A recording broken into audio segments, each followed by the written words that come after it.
382장 찬송입니다.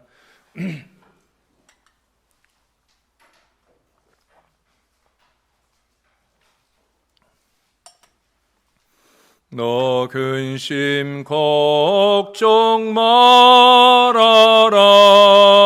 주 너를 지키리.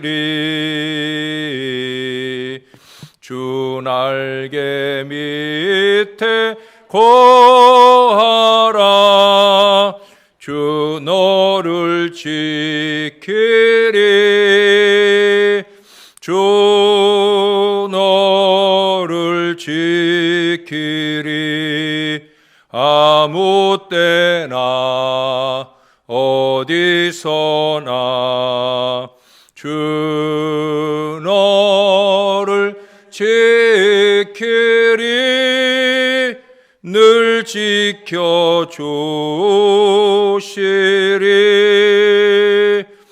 어려워 낙심될 때에 주 너를 지키리. 위험한 일을 당할 때 주 너를 지키리. 주 너를 지키리. 아무 때나 어디서나 주 너를 지키리. 늘 지켜주시리.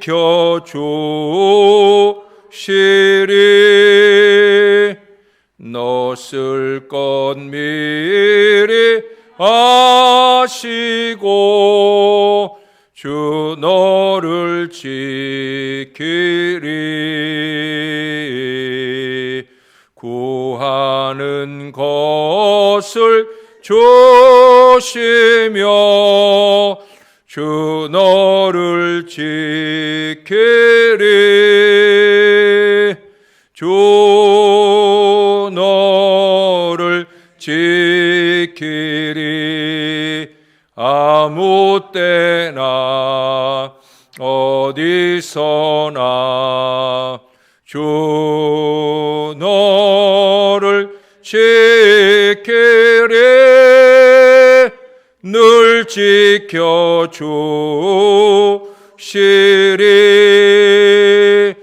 어려운 시험 당해도 주 너를 지키리.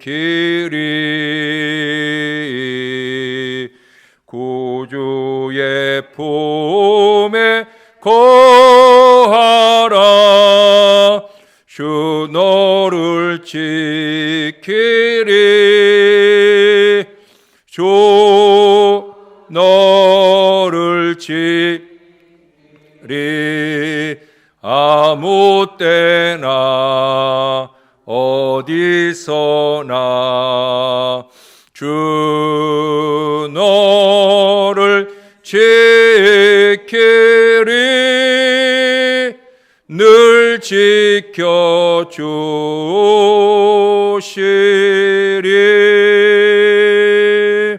아멘.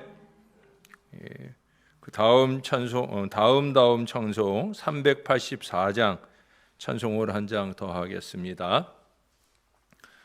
나의 갈 길 다가도록 예수 인도하시니 내 주 안에 있는 공율 어찌 의심하리요.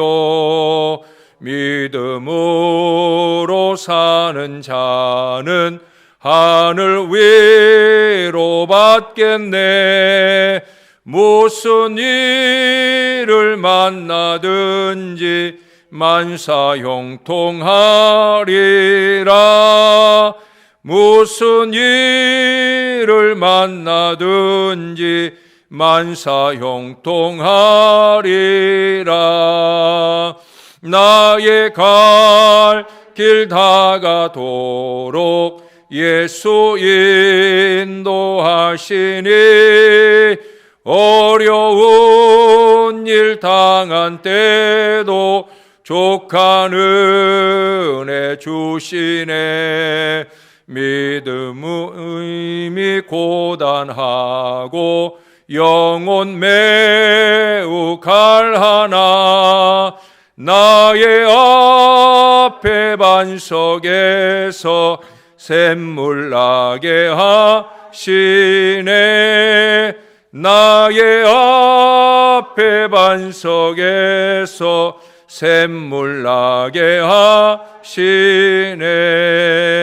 나의 갈 길 다가도록 예수 인도하시니 그의 사랑 어찌 큰지 말로 할 수 없도다. 성령 감화 받은 영혼 하늘 날아갈 때에 영영 부를 나의 찬송 예수 인도하셨네. 영영 부를 나의 찬송 예수 인도하셨네.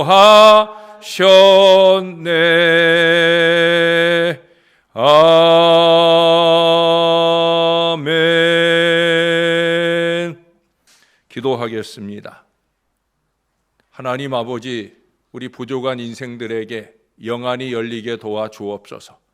하나님의 말씀을 펼쳐 열며 그 말씀을 읽고 들을 때마다 깨달아 알 수 있는 영안을 주옵소서.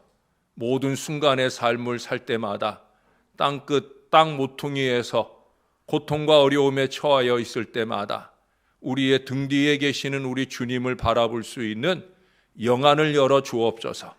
내가 눈에 보이며 행하는 모든 일들로 일을 만드는 것이 아니라 우리가 보이지 않는 곳에서 우리를 위해 기도하는 사람들, 우리를 위해 역사하신 하나님, 그로 통하여 모든 범사가 이루어지는 것을 깨달을 영안을 허락하여 주시옵소서. 그래서 신앙이 신앙되도록 그렇게 주 앞에 사는 신령한 주의 백성 될 수 있게 은혜를 베풀어 주시옵소서. 우리의 구주가 되시는 예수님 이름으로 기도합니다. 아멘. 예, 우리 하나님 말씀 오늘은 이사야 41장으로 가겠습니다. 이사야 41장 1절에서 오늘 10절까지 오늘 말씀으로 은혜를 나누겠습니다. 한 절씩 교독합니다. 1절에서 10절까지입니다. 섬들아 내 앞에 잠잠하라. 민족들아 힘을 새롭게 하라. 가까이 나아오라. 그리고 말하라. 우리가 서로 재판자리에 가까이 나아가자.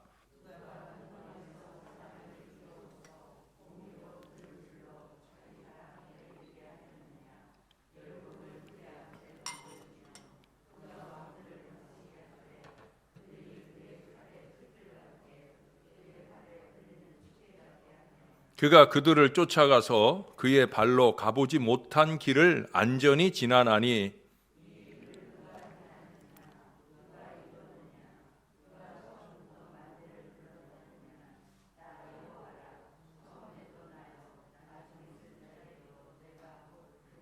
섬들이 보고 두려워하며 땅끝이 무서워 떨며 함께 모여와서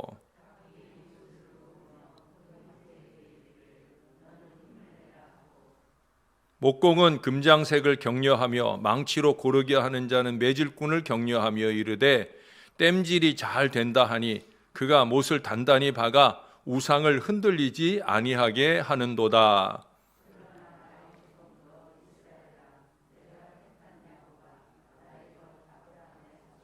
내가 땅끝에서부터 너를 붙들며 땅 모퉁이에서부터 너를 부르고 내게 이르기를 너는 나의 종이라. 내가 너를 택하고 싫어하여 버리지 아니하였다 하였노라.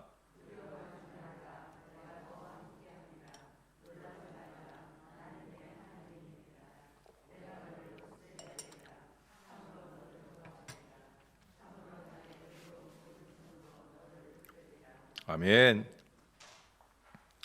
6.25 때 우리 편이 두만강까지 진격을 했었습니다.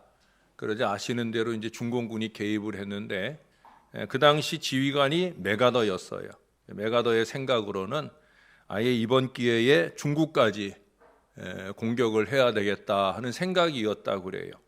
그러나 전쟁이 크게 확대될 것을 우려해서 이 메가더를 미국으로 불러들여 아직도 아쉽기만 한 이 휴전선을 우리에게 안겨준 미국의 대통령이 트루먼입니다.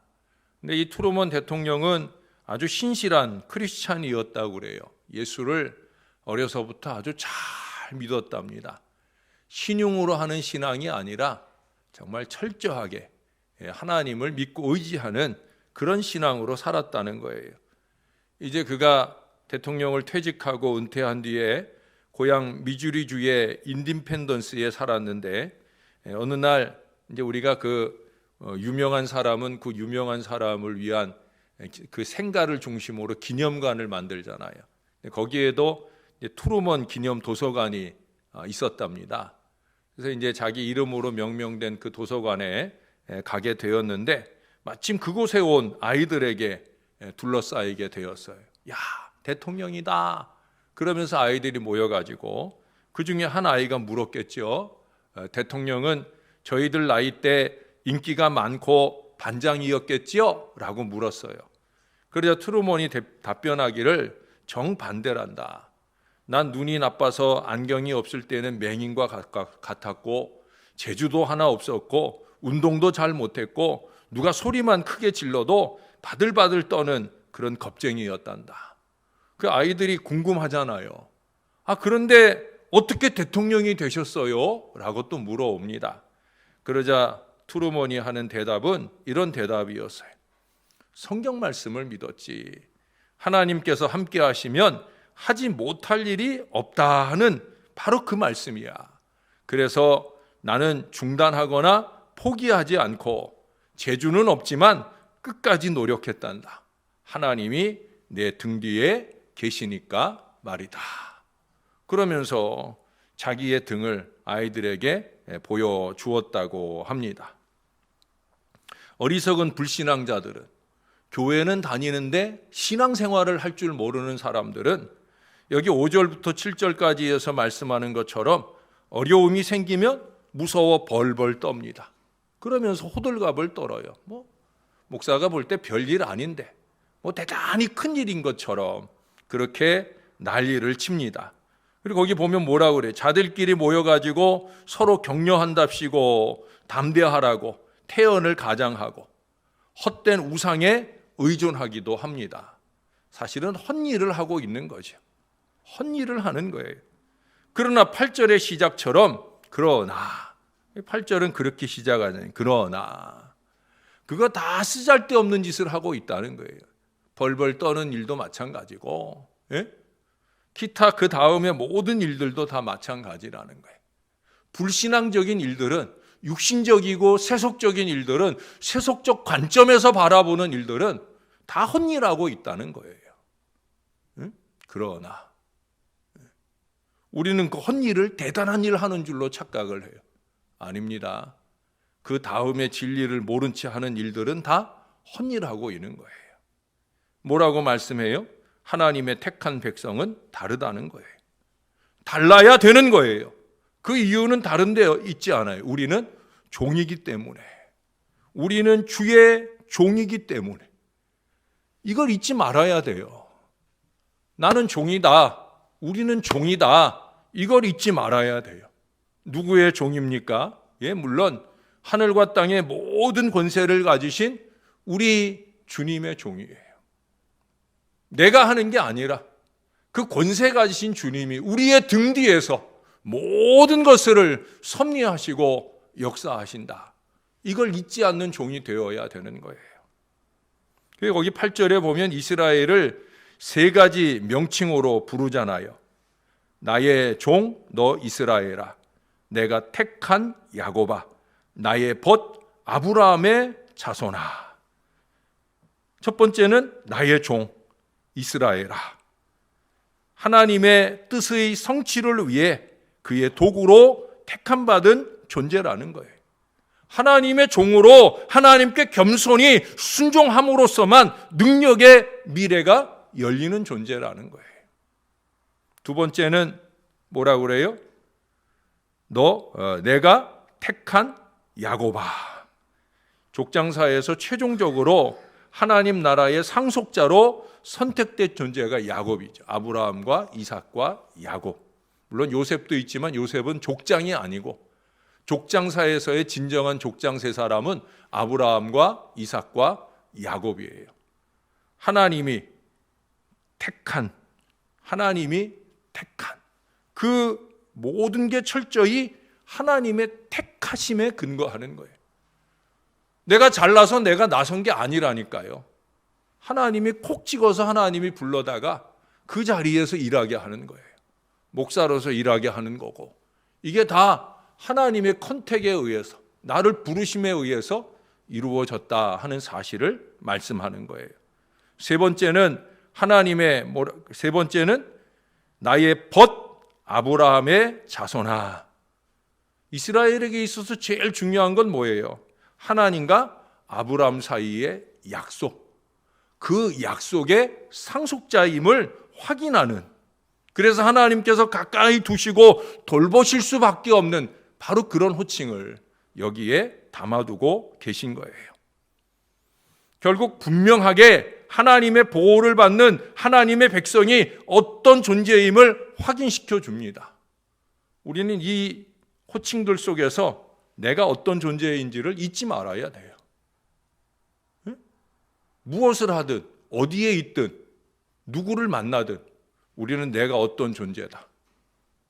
이걸 잊지 말아야 돼요. 그만큼 더 잘난 척 할 일이 없다니까요. 내가 하는 게 아니라니까요. 내 등 뒤에 계시는 하나님을 볼 줄 아는 이 영안을 열어야 되는 거예요. 여기 보세요. 그보다 더 위로가 되는 게 뭐냐면 그 하나님께서 어떤 분이시냐 하는 걸 말씀하잖아요. 오늘 본문 처음 1절부터 시작해서. 여러분 어제도 보았잖아요. 하나님이 당신을 소개해 주시는 게 먼저고, 그러고 주를 앙망하는 자는 새 힘을 얻겠다 말씀하셨잖아요. 그저께도 마찬가지였잖아요. 예? 그저께도 마지막 부분에 가서 그런즉 너희가 나를 누구에게 비교하여 나를 그와 동등하게 하겠느냐. 그 앞에 그 뒤로 하나님이 당신을 소개하시잖아요. 예? 계속해서 오늘 여기 1절부터 4절까지에서도 자신 있게 소개를 하고 계셔요. 누가 참신인지 어디 한번 재판해 보자. 그렇게 1절에서 말문을 여신 하나님은 2절 이하로부터 태초부터 마지막 순간까지 여전히 존재하시고 역사를 주관하시고 계신 유일한 신은 오직 하나님 자신뿐이다라는 사실을 결론적으로 말씀해 주고 있어요. 4절에 그러는 누가 이 일을 행하겠느냐? 누가 이루었느냐? 누가 처음부터 만대를 불러내었느냐? 하나님이 하셨다는 거예요. 우리가 자꾸 깜빡깜빡 잊어서 그렇지 다 하나님이 하시는 거예요. 얼마나 안 알아주면, 이스라엘이, 우리가 얼마나 안 알아주면, 얼마나 자꾸 잊어버리면 지난 3일 동안에도 자꾸 반복하시겠어요. 예? 여러분, 우리가 주 안에 행하는 모든 일들은 하나님을 제대로 알고 그 하나님 앞에 나를 제대로 알아야 되는 거예요. 자꾸 잊어버리지 말아야 돼요. 하나님을 잊어버리지 말아야 돼요. 그 하나님 앞에 나는 얼마나 보잘것없는 존재냐, 내가 하는 일이 얼마나 참 쓸모없는 일이냐 하는 걸 알아야 된다는 거예요. 나의 등 뒤에 계시는 주님을 볼 수 있는 영안이 열려야 되는 거예요. 내가 한 것이 아니라 그분이 다 해주신 것이다 라는 사실을 끊임없이 깨달아 가야 되는 거예요. 그러면 그 하나님께서 임마누엘의 보장 속에 이스라엘에게 오늘 8절부터 12절까지의 10절까지의 이 분명한 보장의 말씀을 해주신 것처럼 그것은 곧 우리에게도 해당되는 말씀이 되는 거예요.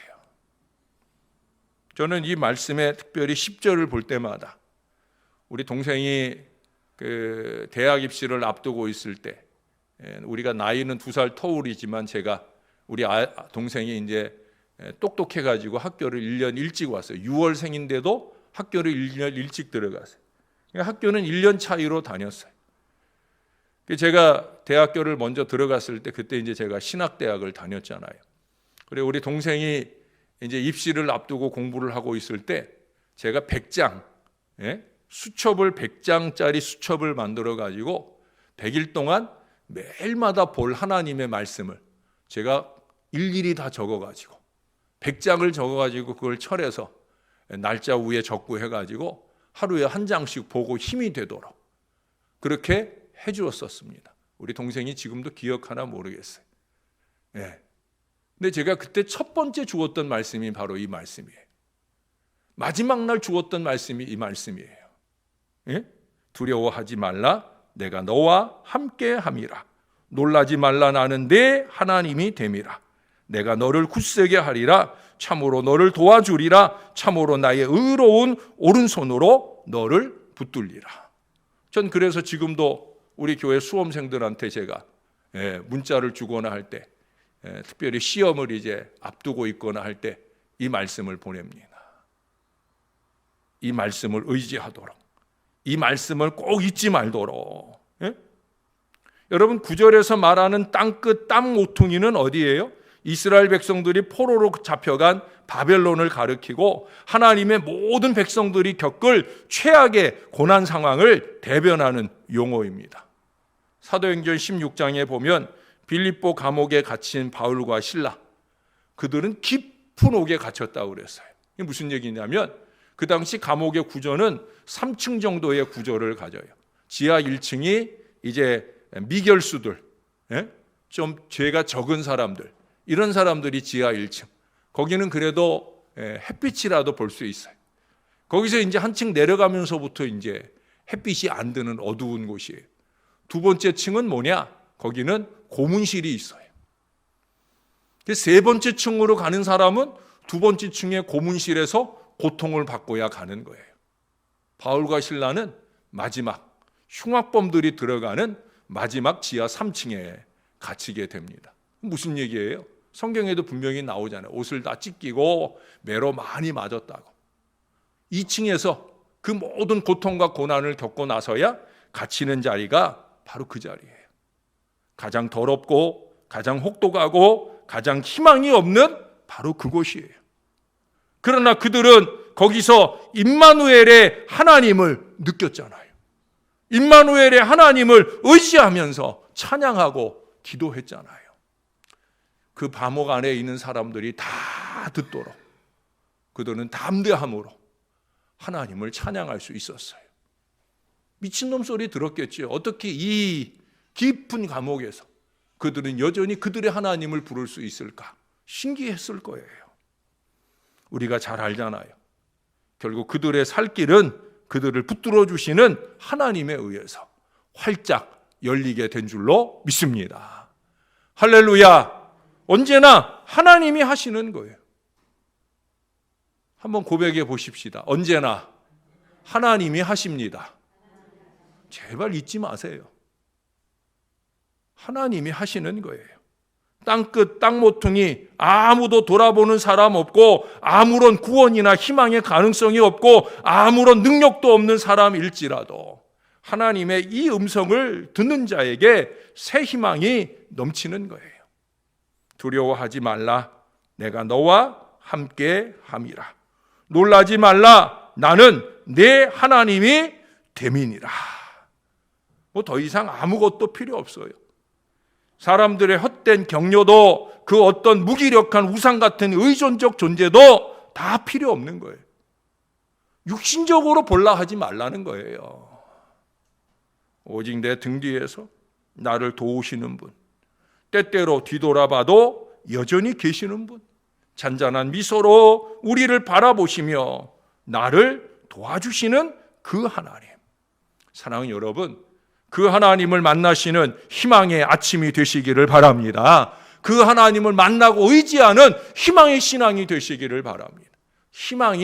희망적인 미래가 될 수 있도록 그 하나님 앞에 겸손히 행하는 그런 신실한 믿음의 사람들이 되시기를 바랍니다. 그래야 땅끝에서 회복의 보장을 받고 누리는 하나님의 백성들이 되시기를 바랍니다. 오늘은 제가 간증을 하나 하려고 합니다. 코로나19 시기에 있었던 그 시기에 하나님이 여러 모양으로 저와 제 가정에, 우리 교회 위에 역사와 은혜를 주셨는데, 사실 코로나19 이전에 제 눈에 좀 이상이 생겼어요. 제가 그때, 저는 이 설교 원고를 쪽보고 쪽지 설교를 준비해가지고 성경 하나 이렇게 들고 와가지고 제가 다른 예배 때는 이 태블릿을 갖고 다니는데, 그때 2월달 그 2월 이전 새해 들면서부터 잘 보이질 않는 거예요. 원고도 잘 안 보이고, 또 찬송을 부를 때나 또 성경을 읽을 때나 이게 잘 보이질 않는 거예요. 제가 그때, 여러분들은 느끼셨나 모르지만 평상시에도 찬송 부를 때, 오늘도 제가 찬송 부를 때, 오늘은 이제 이 태블릿을 중간에 이렇게 올리다 보니까 가사를 놓치고 하는 경우들이 있어요. 또 앞에 찬송 부르고 그 다음 찬송을 또 미리 열어놔야 되니까, 그래서 오늘도 아멘을 제가 그냥 아멘으로 하고 말았는데, 그렇게 이 태블릿이 가진 난점도 있어요. 근데 그때는 당장 보이지 않아서 자꾸 성경 읽을 때도 실수하고, 또 설교를 하다가 멈칫 그러는 순간들을 만나게 되기도 했어요. 잘 보이지는 않는 거예요. 멀리도 잘 안 보이고 아래도 잘 안 보이고, 제일 나쁜 거는 아래가 안 보이는 거죠. 그래서 이 안경을 좀 새로 해야 되겠다. 이 다초점 렌즈 안경이 좀 비싸요. 그래서 이제 안경을 새로 해야 되겠다 하면서, 그래도 이제 안경 하기까지는 이제 뭔가 좀 변화가 필요하겠다 싶어서, 이제 2번 손이 가는 일이지만 이 태블릿으로 원고를 정리하고, 또 이 안에서 이제 찬송가나 또는 성경이나 이걸 읽는 방식으로 제가 2월 중순경부터 바꿨어요. 그리고 이제 안경을 하기 전에 그래도 안과를 가봐야 되겠다 해서 갔는데, 안과에서 검사하고 또 진료도 하고 했는데 눈에 이상이 생겼다는 거예요. 망막 쪽에 이상이 생겨서, 그래서 시술을 좀 해야 되겠다. 이 시술을 하는데 이 눈동자에다가, 저는 그런 건 처음 봐요. 눈동자에다 직접 주사액을 쏘는 거예요. 시술이라는데 수술실에서 진행을 해요. 똑같이 수술 환자들처럼 똑같이 그렇게 들어가서 눈 주변에 마취하고, 그리고 눈동자에 이렇게 주사를 놓는 그런 치료를 받아요. 이게 한 텀에 4사람이 들어가는데, 같이 가면은 왜 환자들이 이제 자기 얘기를 하잖아요. 이분들은 벌써 딱 수술실에 들어가니까 어떻게 해야 되는지 다 알더라고요. 왜? 어떤 사람은 3번째, 어떤 사람은 7번째, 어떤 사람은 11번째. 그게 얼마나 제가 떨리겠어요. 야, 이거 한 번 맞기도 떨리는데 이걸 이렇게 몇 번 맞아야 효과를 보는가 보다 하니까 걱정도 되고 기도도 되고, 그래서 이제 시술을 했어요. 그 시기가 바로 새벽에 예배가 없는 때였어요. 코로나19로 해서 전 그것도 감사했어요. 왜? 목사가 이거 새벽 재단에 물론 하루 부교육자들 보고 설교하라 해도 되지만 또 제 성질이 그러질 못하잖아요. 걱정될까 봐. 또 안대하고 와가지고 설교하는 것도 걱정이 되고, 그래서 그랬는데, 마침 그 시기에는 새벽 재단이 없던 때에 하나님께서 그 시술을 잘 받게 하셨어요. 그리고 이제 시술을 하고 나서 한 달 뒤에 이제 어떻게 됐는가, 이제 진료를 받아야 되잖아요. 그 진료가 결과가 좋으면 그에 맞춰서 이제 안경을, 그 진료에 따라서 이제 안경을 새로 하려고 했는데, 전에 한번 금요일인가 말씀드린 것처럼 이 안경을 제가 선물 받았어요. 한 주 전에 안경을 선물을 받으니까 그때 안경을 할 수가 없잖아요. 그래서 제가 다음 주에 이제 안과 갔다 와서 이제 안경을 맞추겠다. 그래서 그때 이제 태하고 뭐 이런 것만, 그리고 서비스로 이제 돋보기 안경을 좋은 걸 새로 받고, 그러고 이제 돌아왔어요. 그리고 일주일 뒤에 이제 진료를 받았어요. 일단은 그 한 번으로 다 끝났어요. 할렐루야. 하나님께서 은혜를 주셔서 한 번 맞는 것으로 다시 다 제자리를 잡고, 지금은 사실은 태블릿 없어도 잘 보여요. 근데 또 혹시 안 보이는 순간, 놓치는 순간이 있을까 싶어서 지금도 여전히 이렇게 태블릿 작업해가지고 찬송도 하고 성경도 읽고 설교 원고도 봅니다. 이 원고 글씨 보시면 되게 크게 그렇게 해서 제가 설교를 하는 거예요.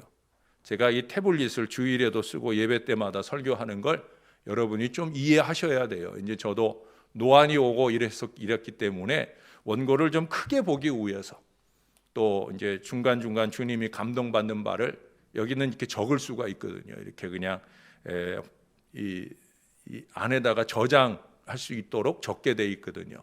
그래서 이제 이걸 쓰는 거예요. 그리고 그 다음 주에 이제 안경을 하러 가서도 눈이 정상을 찾았으니까, 그래 이 도수는 먼저 안경하고 도수가 똑같은 거예요. 기왕에 이제 해주시기로 했으니까. 그 대신에 이제 렌즈가 제가 지금까지 살면서 했던 안경 중에 제일 비싼 거, 제일 좋은 걸로 선물을 받았어요. 누가 어떤 선물을 주었느냐 하는 것이 아니라 중요한 건 하나님이 다 하신다는 거죠. 하나님이 미리 안경 맞출 것도 다 하셔서 그분의 마음을 감동하셔서, 저는 그분이 저에게 안경 해주신 것만도 사실은 놀라운 일이에요. 왜? 그동안에 그렇게 저에게 그렇게 친절하고 따뜻하게, 물론 뭐 그렇다고 해서 그렇게 막대한 분은 아닌데 이렇게 그냥 신앙생활만 그냥 하시는 분이지 늘 거리가 느껴졌던 분인데, 이분이 그날 제가 비대면 대신방하고 왔는데 전화를 해서 잠깐 보자고 하고, 목사님 저랑 어디 좀 잠깐 가세요 하고 저를 데리고 간 데가 안경점이었어요. 신기하잖아요. 그렇지 않아요? 나는 곧 안경을 해야 되고 안과 진료 갔다 오면 안경을 새로 해야 되는데, 야 이것도 또 큰 돈 들여 해야 되니까 아내한테 미안하기도 했는데, 근데 그것도 다 하나님이 해주시고, 눈도 한 번만에 그냥, 물론 앞으로도 또 나빠질 수 있을 수도 있다 하지만 어떻든 한 번 하고 당분간은 걱정 없이 잘 지낼 수 있는 역사도 다 하나님이 하시는 거예요. 전 그래 알아요. 아, 하나님이 하시는구나. 이걸 알아야 되는 거예요. 이걸 느껴야 되는 거예요. 내가 보지 않는 곳에서 내가 하는 모든 범사를 위해 기도하는 사람들이 있다는 거, 내가 행하는 모든 일들에 가장 크게 능력으로 역사하는 우리 하나님이 있다는 거, 이걸 잊지 말아야 되는 거예요. 그래야 우리는 역사를 보는 거예요. 내가 뭘 얼마나 대단하게 열심히 잘해서 하나님의 역사가 보이는 게 아니에요. 하나님을 인정할 때, 그 하나님 앞에 보잘것없는 나를 인정할 때, 여러분 우리가 등 뒤 볼 수 있어요, 없어요? 저는 거울 갖다 놓고 뭐 뒤통수 보고 하는 우리 아내를 보면 신기해요. 거울 2개 가지고 보잖아요. 근데 사실은 우리가 우리 등 뒤를 못 봐요. 우리 등 뒤를 못 본다고 해서 하나님이 안 계신 거 아니잖아요. 하나님 계셔요. 하나님이 다 하시는 거예요. 저나 여러분이 이걸 잊지 말아야 돼요. 그 하나님을 좀 의지하고 그 하나님 앞에 겸손한 종으로서 그 하나님이 주시는 은혜로, 능력으로 그렇게 주 안에 행하는 저와 여러분이 된다면, 지금 우리가 어떤 곤란과 어려움을 겪더라도, 땅끝, 땅 모퉁이 같은 처절한 자리에 있을지라도 하나님이 다 해주셔요. 이 하나님이 저와 여러분 가운데 능력으로 역사할 수 있도록 좀 영안을 열고, 좀 육신적으로 보지 말고 영적으로 바라보면서 하나님이 하실 수 있도록 그렇게 하나님의 일을 드리는 저와 여러분의 신앙이 될 수 있기를 우리의 구주 되시는 예수님의 이름으로 간절히 축원합니다. 아버지 감사합니다. 하나님이 영광을 받으시옵소서. 언제나 하나님이 하십니다. 부족한 우리가 열심을 내고 땀 흘리고 눈물 흘리며 애를 쓴들 무엇 하나 제대로 되겠습니까? 하나도 되는 게 없습니다. 하나님이 해주셔야 됩니다. 하나님의 말씀에 순종하며 가는 우리의 걸음 위에 하나님이 역사를 주셔야, 하나님이 해주셔야 다 되는 일입니다. 우리가 잊지 말게 도와주옵소서. 주의 계집종 요원이 주의 말씀대로 내게 이루어지이다. 그 마리아의 고백을 놓치지 말게 하시고, 어떤 말씀이든 말씀대로 순종하고 한 걸음 한 걸음 가게 도와 주시옵소서. 주님의 조종을 잘 받아야 우리의 앞길이 형통하고 선하게 열리는 걸 잊지 말게 도와주옵소서. 우리가 잘났으면 왜 맨날 땅끝에 있겠습니까? 왜 맨날 땅 모퉁이에 있겠습니까? 깨닫지를 못해서. 그래서 여전히 이 자리에 내가 있는데, 정신을 차려야 되겠나이다. 이제 이곳을 벗어나게 하고 하나님의 위대한 축복을 개인적으로 공동체적으로 누릴 수 있기를 위하여 우리가 하나님을 볼 수 있게 도와 주시옵소서. 내 등 뒤에 계시지만 내가 볼 수 없는 그곳에서라도 내가 느낄 수 있도록 임마누엘 함께 해주시는 그 하나님을 바라보게 도와 주시옵소서. 나의 종, 나의 택한 자, 나의 벗이라고 우리를 말씀해 주시고 동행해 주시고 역사해 주시는 우리 하나님을 바라볼 수 있게 도와 주시옵소서. 지금도 크고 작은 두려움 가운데 신음하는 주의 자녀들이 있사오면 주님이 강력한 은총으로 붙들어 주옵소서. 말씀을 보내서 역사를 더하여 주옵소서. 오늘도 이사하는 가정이 있습니다. 주님께 의지하며 사는 신실한 여종의 가정이오니 그 가는 걸음을 이끌어 주옵소서. 새로운 장막이 하늘의 복을 누리는 은혜의 장막이 되게 하시고 모든 자녀손들에게 남은 복을 끼쳐주는 신실한 어머니 될 수 있도록 능력과 은혜로 붙들어 주시옵소서. 우리 하나님께서 그 가정과 자손들을 통하여 반드시 영광 받으시옵소서. 우리 아버지 감사합니다. 예수님의 이름으로 기도합니다. 아멘.